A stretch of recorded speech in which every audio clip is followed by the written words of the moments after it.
All right, well, welcome everybody to the Tourism Tuesday, and thank you for joining the Department of Tourism, Hospitality, and Event Management's Tourism Tuesday. This weekly speaker series will highlight nationwide industry professionals showcasing their background and expertise in hospitality, tourism, and leisure. So this week, we welcome Lizendra Danforth, who is the Director of Event Planning from the UF College of Pharmacy. So with more than 12 years of event planning experience, Lizendra has an extensive background in private and corporate sectors of special events. I will now turn over the session to Ms. Danforth. Thank you. Thank you, Anna Marie. Thank you so much for inviting me to speak with your class today. Hi, everyone. I hope you all are having a great start to the week. I am super excited to chat with you all today. I'm going to tell you I want to have a casual conversation. I love feedback and interaction, so you are welcome to unmute your screens if you have questions for me. Just jump right on in. I will tell you that this is very interactive. You know, I want to have conversation with you all, so please don't be shy at all, okay? All right, so as Dr. Sisson has said, my name is Lizendra Danforth. I am the Director of Events here at UF at the College of Pharmacy. I manage all of the events for the Gainesville campus, the Jacksonville, and the Orlando campus. And there we do events for our students with student government and student affairs. We do outreach events with our alumni. I also plan all of the meeting and conferences for our faculty for our educational outreach and programs. We do about, on average every year, about 45 to 50 events a year. So we stay pretty busy over at the College of Pharmacy, but it's very exciting.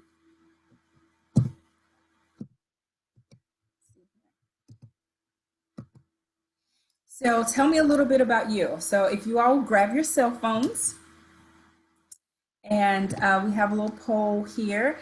Let's get to know each other as we're getting started. So if you will follow the instructions at the top, text COP events with an S143 to the number there, 22333, and then answer the questions. Tell me about yourself. What's your area of study?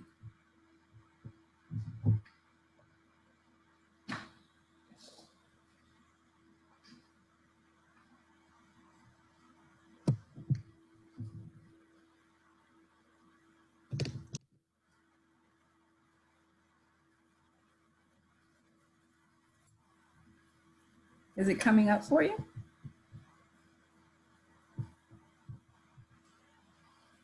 Yeah, there we go.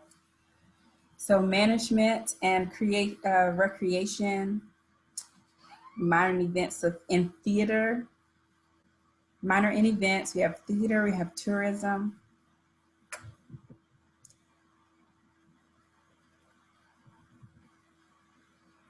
Major in events.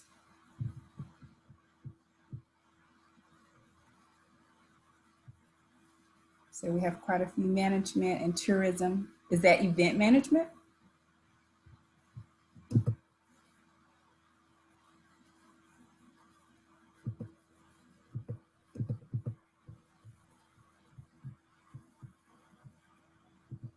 Okay, awesome. Let's see here. And so our next question is, with your fields of study, what type of events would you like to plan when you're thinking about your future careers when you graduate?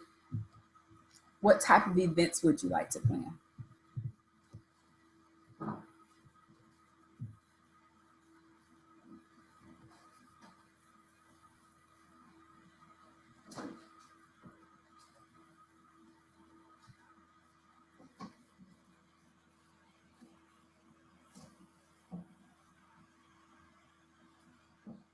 events, sporting events, esports, concerts. We'll talk about that.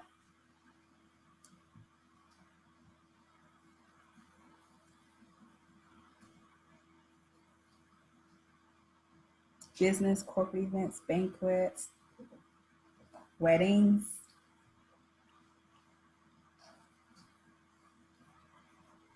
Awesome.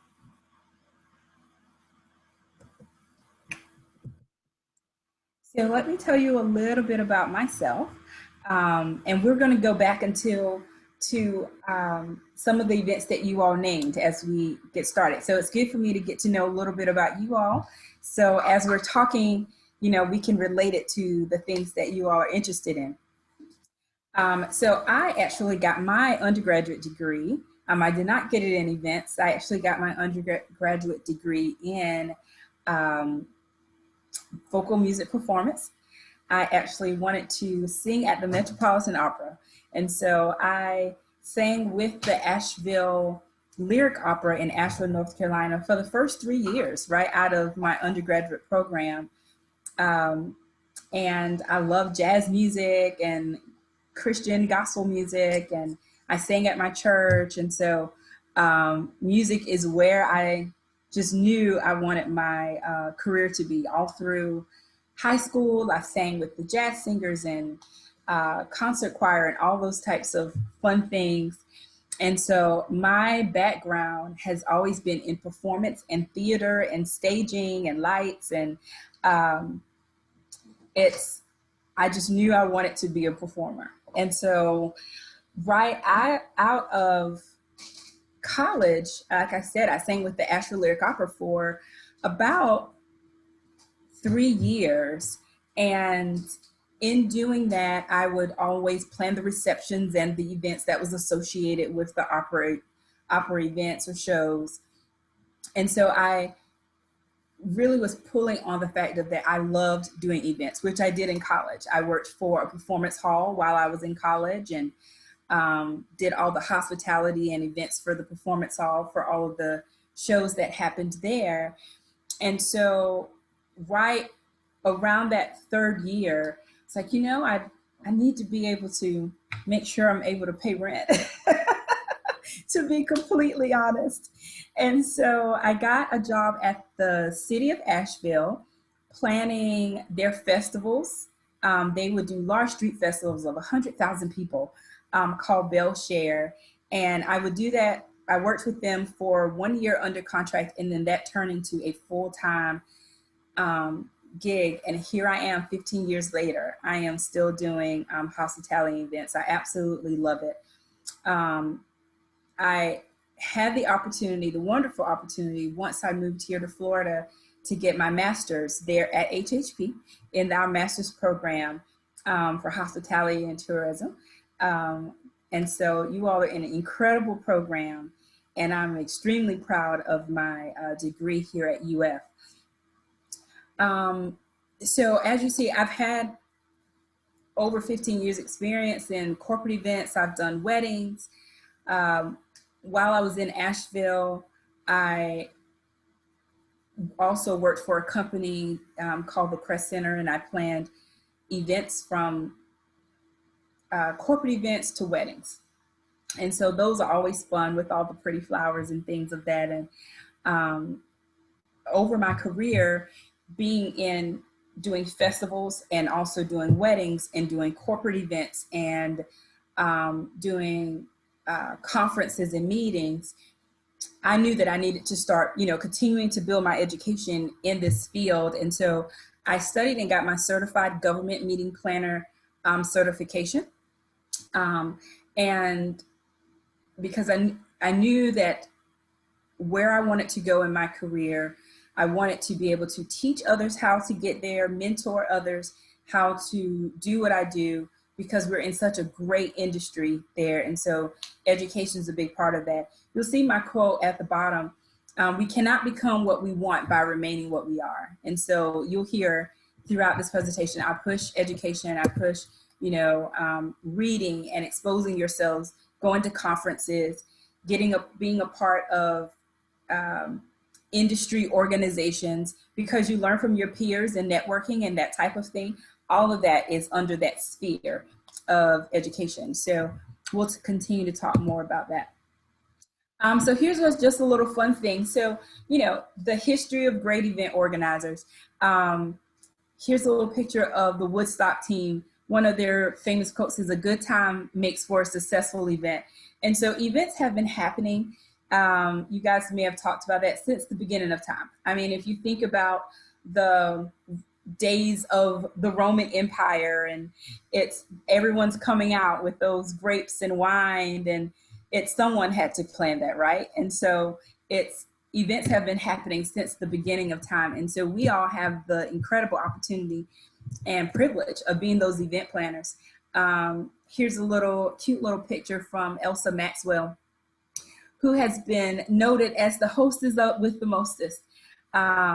The novelty and anticipation of engaging events. And so how special events and hospitality and tourism, it's putting on that show that I talked about earlier when I was telling you all about my short musical career.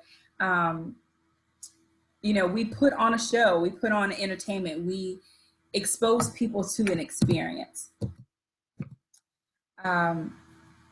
There's one, Randy Lesnick says, "Go big or go home," and so I'm all about the wow factor, when you're putting on events.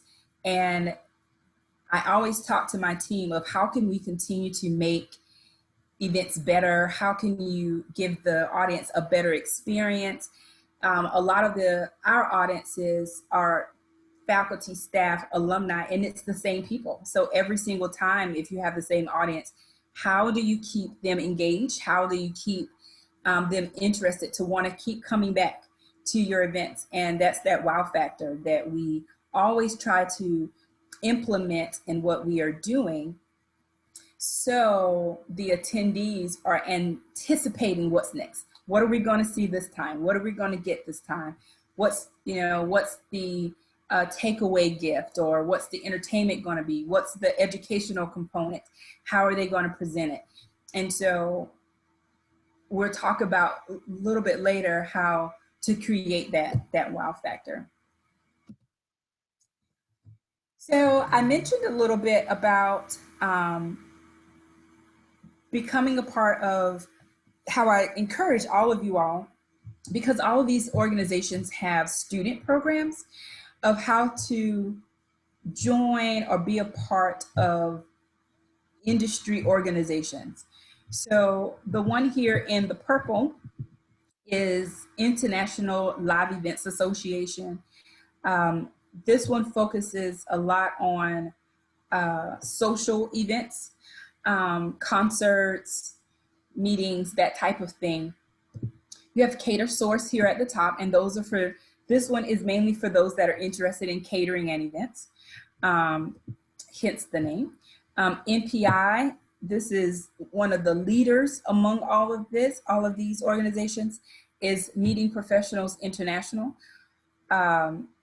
If you're interested in meeting planning or events in any shape or form, I highly recommend being a part of NPI and their student program. SGMP, we also have a student program and a local chapter here in Gainesville. I actually serve on the board for SGMP, and this is the Society of Government Meeting Planners. A lot of if you're interested in doing governmental events, if you're interested in working for a university or working for the city, the government meetings is a great organization to be a part of. And we have a local chapter here. So if you're wanting to get your feet wet and get started into getting in industry organizations, SGMP is a great organization to start with. There's many others, but I just added one more here for our conversation, is the National Association for Catering and Events. And again, that's self-explanatory. If you're interested in being in the hotel industry, doing catering of your own, this is a great organization. And being a part of these industry groups, presents the opportunity for you to network, build your network of connections. If you all have not created your LinkedIn account, I highly recommend that you do that and connect with these organizations so that you see and be able to read articles about what they have going on, and connect with them so that you can see what's happening in the industry, so that you stay ahead of the game on what's happening in our industry here. Before I go any further, does anyone have any questions for me? No? Okay. Okay, so I want to talk to you a little bit about the inside look of events, hospitality, and tourism. So the events and hospitality industry, for those of you that are interested specifically in events, includes weddings, business meetings, celebration dinners, fundraising. The events and meeting industry generates about $263 billion in direct spending, according to the Convention and Industry Council. Event planners, you will need to be an event planner because there are differences within our industry. And we all kind of get clumped together there, but just to explain a little bit about our differences is event planners, you'll need to have an extraordinary communication skills, plenty of creativity, and the ability to negotiate prices. And the difference between an event planner and an event manager, the most valuable skills include the ability to use contractual language, management abilities, and the ability to get along with people well from all walks of life. And both the planner and manager, you must be detail oriented and be great at multitasking. Now, I started my career as an event planner. Working for the city of Asheville, I was planning large festivals. And so I was able to be creative about where do you put your stage, and, coordinating with the fire department, the police department to do crowd control, and, working out all the fluff and making it exciting and pretty, and working with and planning with the vendors there to make the actual event fun and exciting. I then kind of shifted into the realm of being an event manager, to where being an event manager, I have the ability to work with the vendors, which is vital, right? Building relationships with vendors, and, reading over contracts and making sure the operation of the events actually happen. I still absolutely love all the pretty flowers and decor and, that type of thing. But the strategic side of it is more what I do now. As a matter of fact, the industry is kind of shifting our titles from event manager to event strategist, because that's what we do. Like here at the College of Pharmacy, I talk with the different departments and find out, what's your goal? What do you want to accomplish with this event? Who are you wanting to have in the room? When your guests are here, how do you want them to feel? What do you want them to walk away with when they leave your event? And so having that information, I'm able to sit down and strategize with my team. Now that we're doing, virtual events, which we'll talk about a little bit later, you're wanting your guests to feel connected to the university. You're wanting them to hear about all the wonderful things that the various departments are doing. So we plan and strategize the event to make sure those goals are reached. So that's a little bit of the differences between a planner and a event manager or strategist. So hospitality, now this is a very broad category. The field is with the events, it's lodging, food and beverage, event planning, theme parks, transportation. When you think hospitality, a lot of times you think hotels and restaurants and bars. there's 5 major segments of hospitality, which is food, lodging, travel, tourism, and recreation. And all of these things, when it comes to hospitality, are customer-based focused, customer focused. Um, a lot of the times you think hotels when you think you want to be in the hospitality industry, but all of these things are components of that industry. Hospitality provides essential services for travelers, whether they are on the move for reasons of necessity, business, leisure, or luxury.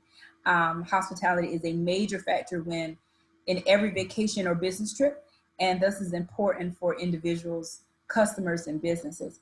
The hospitality industry brings in a lot of money and a lot of jobs for people, and so it's, in my opinion, it's very, very important. Um,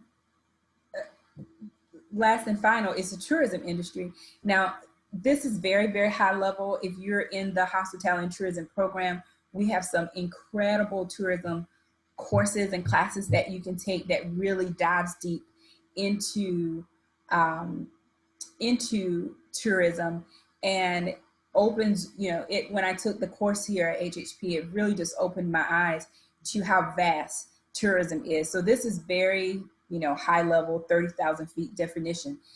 The tourism industry includes hospitality, of course, accommodations and restaurants, transportation, travel facilitation, and information, the attractions and entertainment, heritage sites, theme parks, national and wildlife parks. Tourism boosts our economy, employs thousands of people, enriches our businesses, and pays for important public services such as education and law enforcement. Tourism works for each of us every day.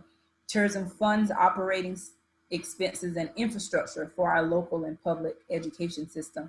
So I put this information in there just to give you a little insight, is that our industry is so incredible. We touch so many facets of our society with, you know, in hospitality and tourism and events.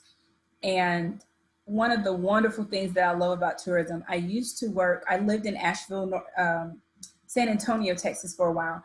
And an area of hospitality and tourism that I worked in was destination management.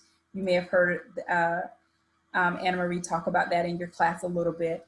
And so with destination management, what that does is organizations, companies, corporations come from all over the US to your city.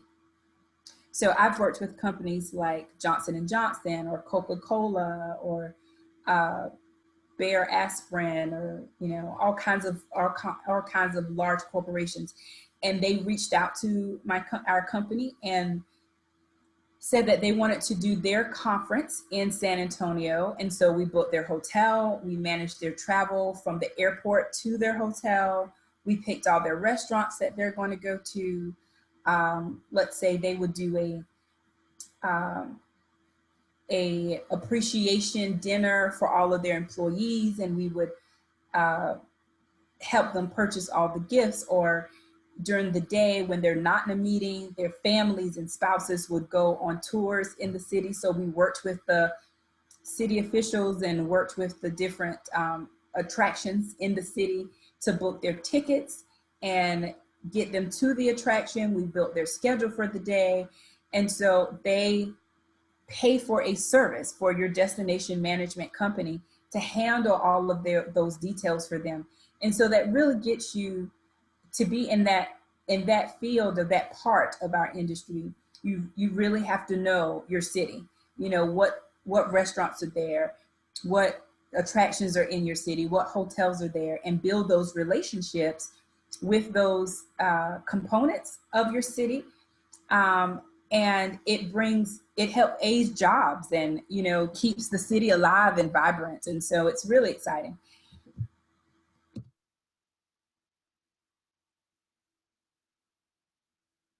So some career events, some careers within the hospitality industry. Some of you all mentioned some of the things that you would like to do when you do. And so I just kind of listed out a few here.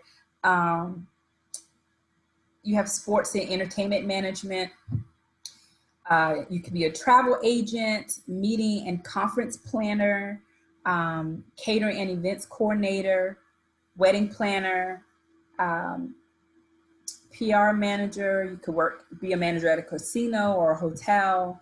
You have amusement and recreation attendants, a sommelier, uh, which um, is again within the food and beverage, concerts, festivals, and an exhibition coordinator, executive chef, a food and beverage manager, concierge, spa and wellness management. Like there's just so many jobs within our industry that are available to you all. And with the major that you have, you can cross train, right? Your major with the information that you're getting with your minor in events and tourism to get some of these jobs. And so some of the components that I've mentioned earlier in this talk can help you get to that. So I want to share a little bit of the wow factor here. I'm going to show a little bit of the pictures that from events that I've done here at Florida, just a couple of creating that wow factor when you're in the field of events. So this building here is Emerson Alumni Hall. And so with this space here, we were planning a gala for our alums to come by and to show appreciation to the alums that have done incredible things in their career and that continue to be a part of the Gator Nation. And so we were giving out awards at this, but it started off with the reception down in the lobby. And so earlier in the day, the Emerson Alumni Hall looked like this. And then we created the wow factor.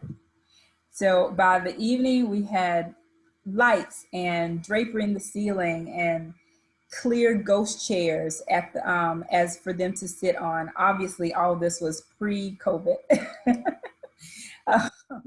where we actually could have this number of people in one space.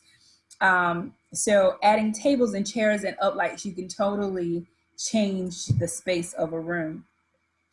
And so upstairs, earlier in the day, we had a meeting with some of these alums, and our provost Glover was able to talk with them a little bit. And this is what the rooms looked like that morning. A standard meeting room, stage at the front of the room, screens. And that evening, we switched it to look like this. A ballroom, and this is where your team is just moving quickly. You know, you have a full team that just comes in and we create magic, is like, as I like to say. And so very easily put your programs on the chairs. You change the chairs from banquet chairs to safari chairs. We totally pipe and drape the room and add, you still have your stage at the front, but it's very different than what you saw earlier in the day. And so this is just adding a little bit of the wow factor, because those individuals that was there that morning, when they come back into that same space, it looks very different. So you heard me say a little bit about COVID. We are now in a very different world when it comes to events, and we're having to create that wow factor. We're having to create that wow factor virtually. And so my team at the College of Pharmacy, we've had the opportunity to really sit down, do some research, do some studying on what the industry is doing now with virtual events. How can we incorporate technology and work with IT professionals within the university to create these virtual events? These, you know, you all are doing a lot of classes on Zoom. A lot of the faculty are doing and staff are doing meetings on Zoom. Even personally, my friends, we're doing happy hours on Zoom. And so because we're all doing that, how can we, so you don't get Zoom fatigue, is as we like to call it, how do you create this virtual event that's very exciting and engaging and get people to stay in at their kitchen table like I am right now, engaging to stay a part of the event, if it's an hour, 2 hours, or however it may be. And so this clip I'm going to show you is just it's just some music to the background. So I hope you all will be able to hear it, but you will be able to see all the technology that our team has done research on to be able to duplicate an event like this video that you are about to see.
So you'll see from that little clip there, they were adding in questions for people to ask at the beginning.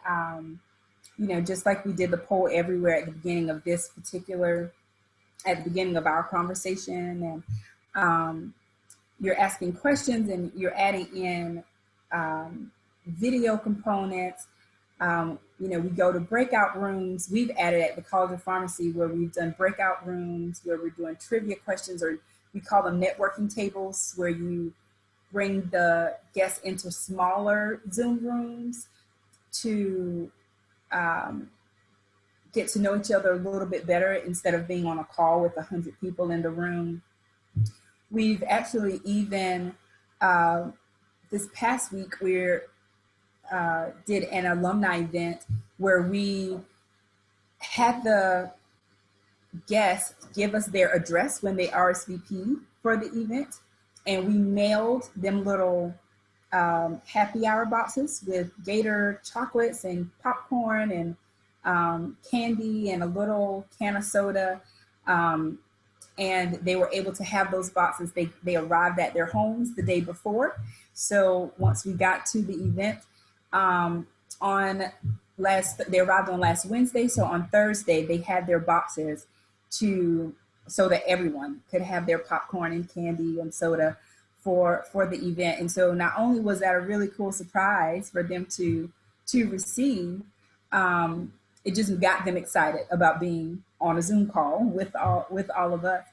And we're actually getting ready for another alumni event next week, where after the event, we're mailing everybody a little popcorn bag that we've got custom made that, we'll put a cute little tag in, thanks for popping by or something, just to add another element that we are missing from being in front of each other and being at in-person events. So it's those little wow factors that we can add into our events. So I want to tell you all, I'm so excited that you all are a part of this course, that you're so interested in our industry. It's an incredible industry to be a part of. I told you I started my career in music, but I really I really say that my career, my foundation was music, but that's also entertainment, and that's also, you know, giving people that wow factor when they come to a show, and that has aided me in how I think about things, you know, as an event professional.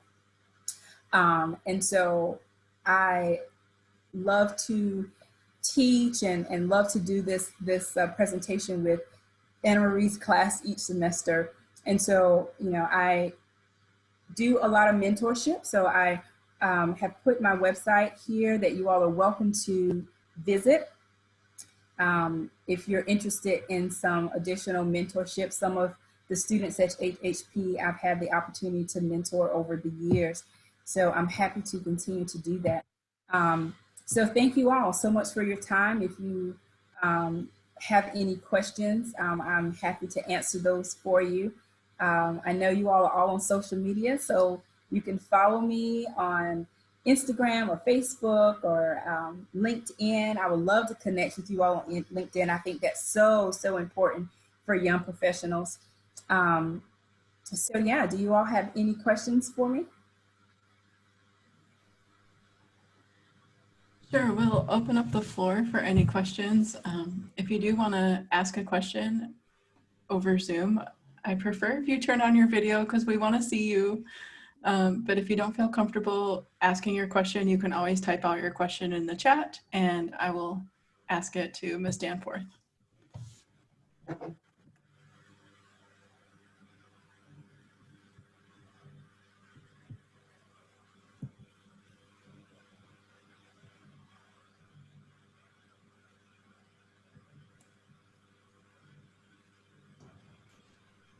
I will start. So as a PhD student, how do you see research in the field of like events and tourism incorporated in events? So Do you see lack of research? Like, do you think there should be more? Like, how do you see that working?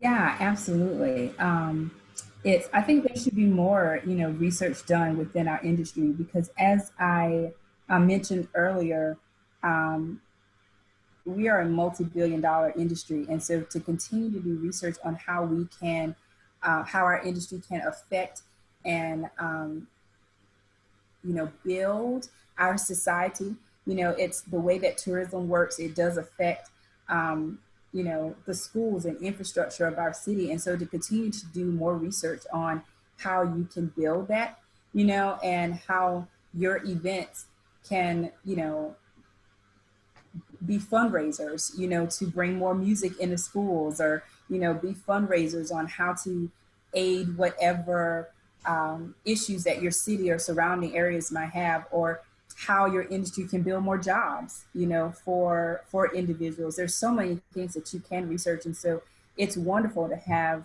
PhD students, excuse me, who are interested in our field. To continue to do that type of research so that we can, you know, make our world great and better. It's you know, that's what we as uh, you know, continuing learners is what I like to call us, you know, that we continue to learn on how we can be effective and how we can leave our mark. So yes, that's incredible to be able to have more PhD students in our industry. Are you, Karen, are you a PhD student? I'm the communications coordinator for the department as well, but I'm a PhD student. I graduated from the master's here, and I love events. I've worked with events like my whole life, so I'm still undecided where to go to, like in the research realm. So like I would love to hear more what lacks understanding in the vein field, for example. Oh, wonderful. Yeah, for sure. We do have a question in the chat from Kalina. What was the main thing that led to your success? What was the main thing that led to my success? You know, I am really big on customer service. I would say, you know, it's, you know, I love creating experiences for people. And so I never, ever, ever produce an event or that's something that I wouldn't attend, or, I have a very high standard, and so I like, I like things done in excellence. And so because of that, I would say the thing that has definitely aided to my success is me continuing to learn, right? And so I'm really big on food and beverage. That's one of my major platforms, is designing menus and understanding people who are gluten-free or vegan or vegetarian, or that, and creating the perfect menu for them. So this is just one example. So I dive deep into learning about all of those palettes and dietary restrictions and those types of things. And so if that is going to be something that I want to make sure is correct, and that's because it's vital at an event, you don't want to have a party, right? And 90% of the people that are there can't eat anything on the menu, right? And so, or you don't want to have a black tie event and you're serving chicken fingers and French fries. It's like you have to be able to be knowledgeable about that. And so diving deep into educating myself on whatever event I'm planning. I am not a pharmacist at all. And so I educate myself on the departments that we're planning the event for, the city that we're going to be in. I educate myself on the hotels that's in the area. And so to answer your question, I'm giving you a few examples. To answer your question, what I would say is the foundation of myself is the ability to be able to learn, and the drive to be able to learn more about whatever the field that you're in, so that you can do it with excellence, so that you can execute an event, a program, if you're in tourism, a tour, that that's successful, and that people are, when they leave, they are saying, this is incredible. I'll tell you a quick story. 2 years ago, I think, we did a conference in Germany. And so I am from Sumter, South Carolina. I do not speak German. But the conference was in Germany. And so we had to book tours. We had to have a bus. We had to have hotels. We had to have a meeting space. The group was eating at various restaurants within the city. And so I immediately did a crash course on German. It's how, just learning the basic language of it, and, greetings, and, how to ask for the menu, how to ask for the manager, how to say, do you speak English? It's learning those types of things immediately because we were going to Germany. And so being able to, and because I did a quick crash course on that, I was able to communicate enough with the vendors that we were using in Germany, and be able to plan an incredible event that was 5 days there.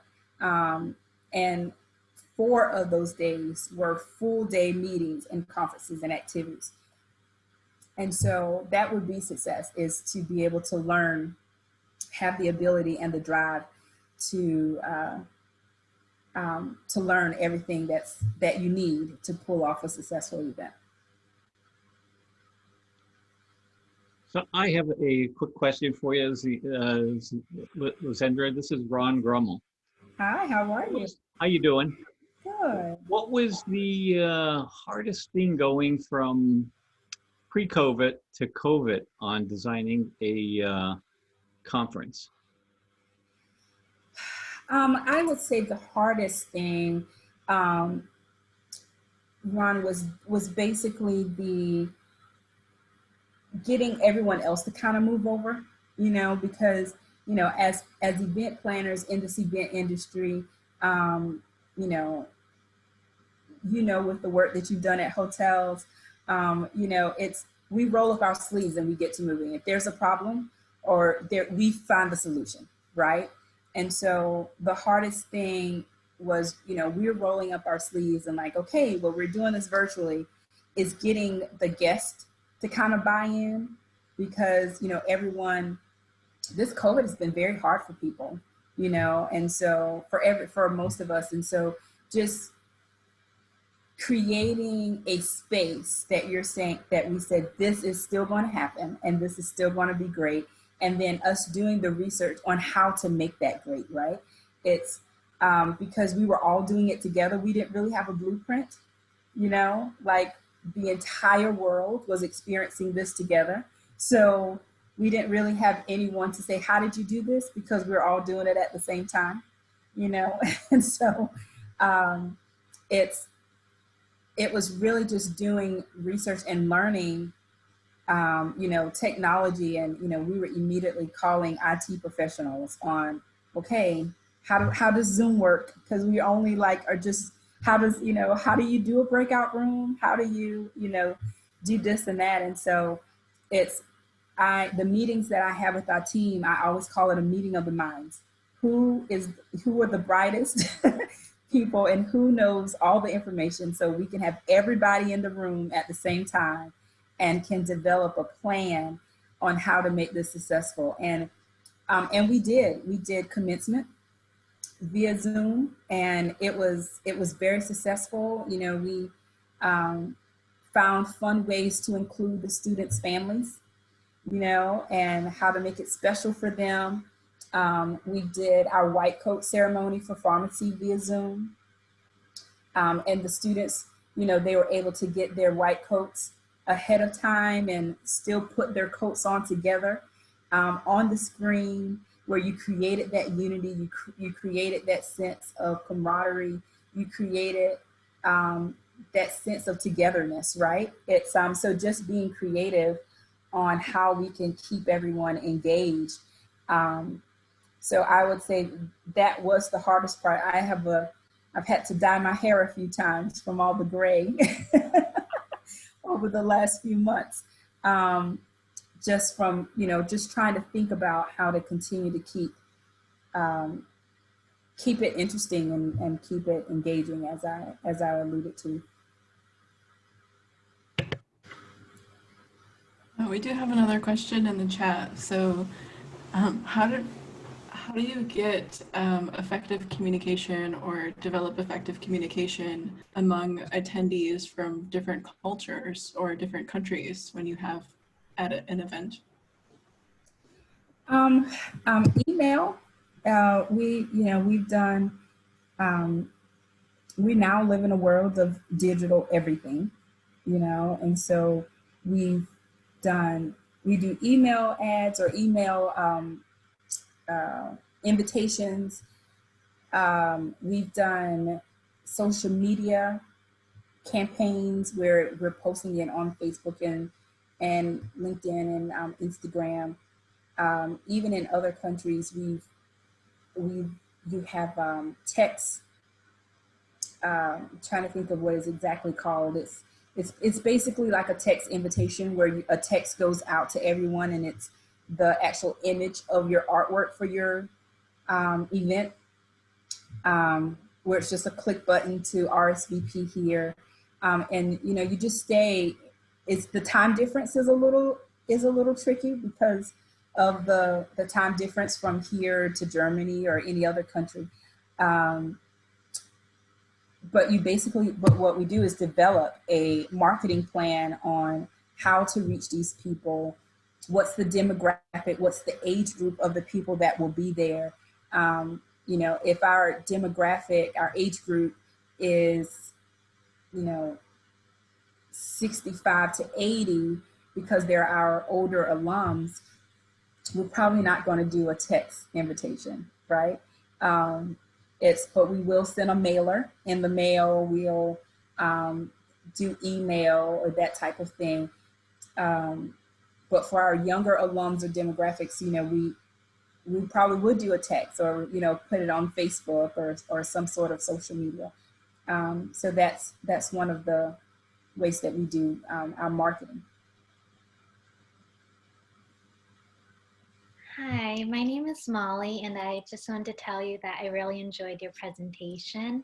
Thank you, Molly. And I was just wondering if you could give us some more details on your experience as a city planner and how you got involved with that and your experience as being part of an industry organization. I Yes. know that was a loaded question. Sorry. Yes, I'm happy to answer that. Thank you so much, Molly. So working for the city of Asheville, this is you will be a government employee, and this is for every city across the country. And working for the city, I can even say here in Gainesville, the city planners, city event specialists, they work with Visit Gainesville and planning events that that the city put on.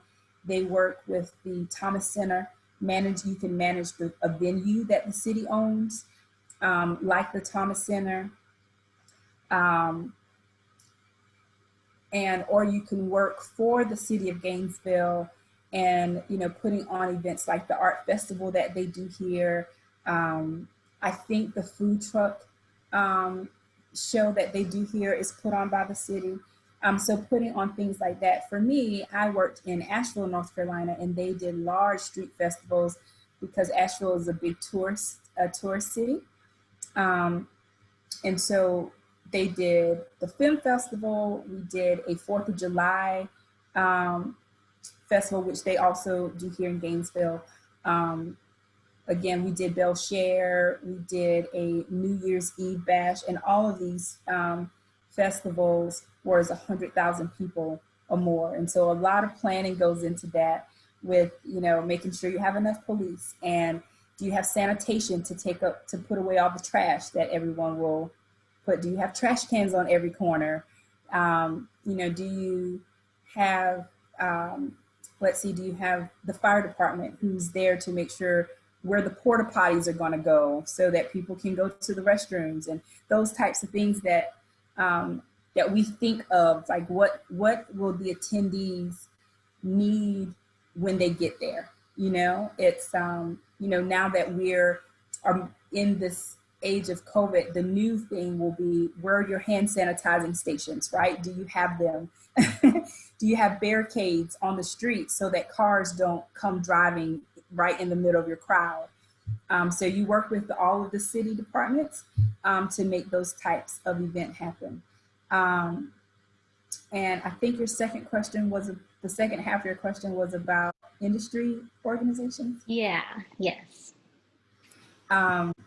Specifically, tell me what you're wanting to, so that I answer your question. Oh, you said you were part of Society of Government Meeting Planners. Yes.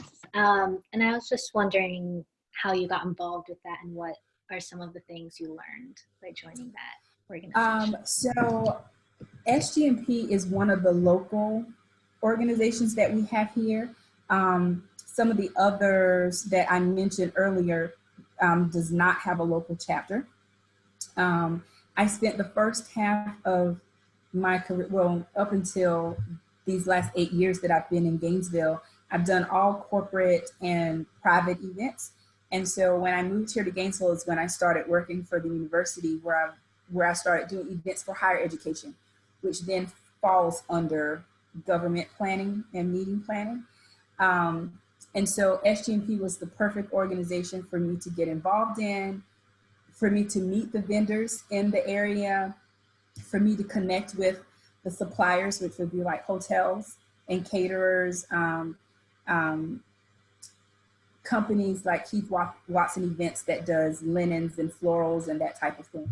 And so being a part of that organization allowed me to build my professional network of people, of who do you call, right? If I'm able to have relationships with the hotels at the Best Western or the Hilton, or let's see here, the Holiday Inn, any of the hotels that have meeting space, because we're in meetings with each other, right? And we're able to communicate, and they know me and I know them. And so to build that network, you can call and say, hi, this is Lizendra, and you guys I have a 300 person event, right? And you have a face to put with that with that hotel, right? And you're not just cold calling.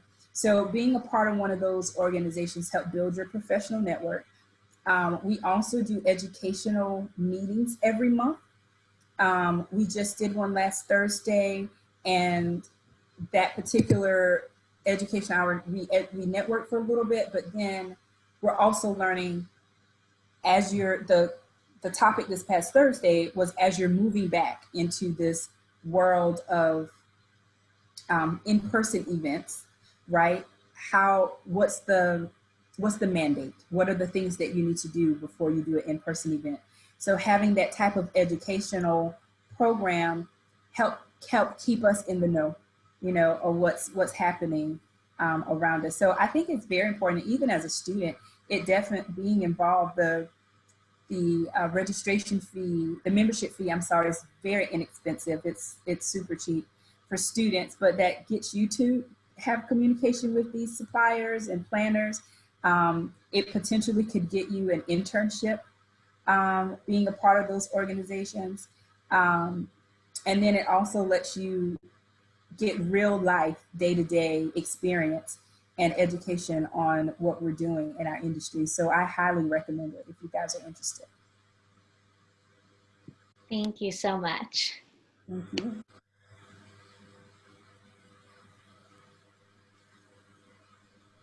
Do you have any other last minute questions?